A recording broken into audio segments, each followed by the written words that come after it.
So yun na nga guys, may message sa atin kung sumahod na daw ba ako sa Facebook or kung paano nga ba ang bayaran dito sa Facebook. At syempre hindi ko siya masagot. Kaya nag-message tayo sa Meta Team kasi may naririnig tayo na $25 lang ay makakasahod ka na, 'di ba? Basahin ko sa inyo to. Actually English siya. Tinagalog ko na, tinranslate na natin sa Tagalog. Pasensya na din kayo kasi yung mata ko ay mahina na. Ayan. Pakitandaan na magsisimula lang kami ng mga pagbabayad kapag umabot ang inyong payout account nang hindi bababa sa 5 USD. Sa US po yun, sa inside the US. At $25 kapag PayPal wallet outside the US. Or 100 USD sa mga bank wire transfer outside the US. So mababa lang sa US, $5 lang any product makukuha mo na yun. Sahod mo.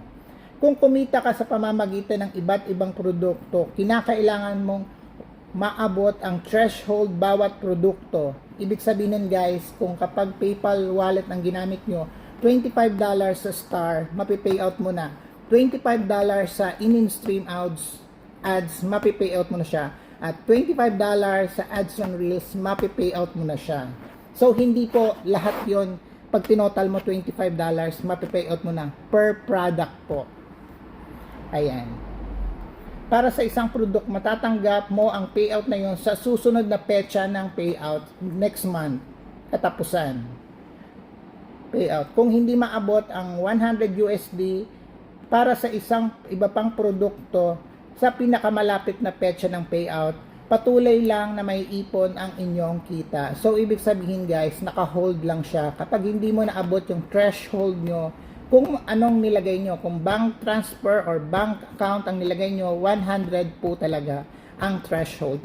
Kapag PayPal wallet ang ginamit nyo is $25 outside the US.